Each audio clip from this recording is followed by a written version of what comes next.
తిరుమల లడ్డుకుండే ఆ ప్రత్యేకమైన రుచి ప్రపంచంలో మరెక్కడా దొరకదు.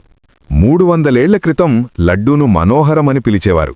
అప్పట్లో ఇది శనగపిండి బెల్లంతో చేసిన గట్టి పడియంగా ఉండేది. 1715 నుండి ప్రస్తుత లడ్డు రూపం వచ్చింది. లడ్డు తయారీలో వాడే పదార్థాల ఖచ్చితమైన కొలతను దిట్టమంటారు. నెయ్యి, చక్కెర, శనగపిండి, ఎండుద్రాక్ష, జీడిపప్పు, కల్కండ, పచ్చకర్పూరం ఈ 7 పదార్థాల మేళవింపే ఆ అద్భుత రుచికి కారణం.